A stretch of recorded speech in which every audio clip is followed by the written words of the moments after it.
కళ్ళ ముందు. జ్వాలాతోరణము అంటే ఇలా ఓ కర్ర కట్టి పైన ఒక కర్ర కడతారు. మీ అందరూ జ్వాలాతోరణం చూసిన వారే, ఏదో నేను చెప్పాలని చెప్పడం తప్ప.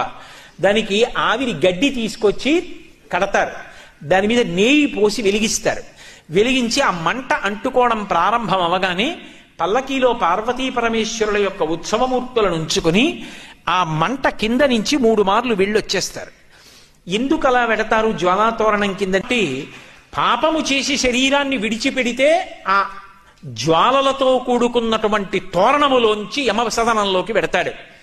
ఒరే, ఇక పైన ఇలా పాపాలు చెయ్యకు, సద్బుద్ధితో ప్రవర్తించు, నువ్వు అక్కడ వెళ్ళవలసినటువంటి దారుణమైన పాపాలు నీకున్నాయి, వాటిని తీసేస్తాను, నీకోసం నేను వస్తాను సాయం. ఇక్కడ నా ఆలయం ముందే జ్వాలాతోరణం జరుగుతుంది.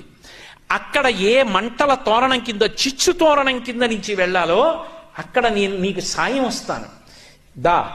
నేను ముందు వెడతాను, నువ్వు నా వెంటరా. ఇక్కడే జ్వాలాతోరణం కింద నుంచి వెళ్ళొచ్చావు కనుక ఇక అక్కడ వెళ్ళవలసిన అవసరం తీసేశాను కదా అని మళ్ళీ వచ్చే ఏడాది కూడా వద్దామని పాపాలు మొదలుపెట్టకు.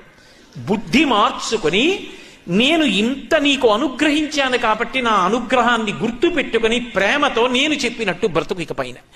ఆ మార్పు తెచ్చుకుని జ్వాలాతోరణం కింద పరమశివుడితో కలిసి వెళ్ళొచ్చిన వాడు ఎవరుంటాడో వాడు యమసదనంలో చిచ్చు తోరణం కింద నుంచి వెళ్ళవలసిన అవసరం ఉండదు.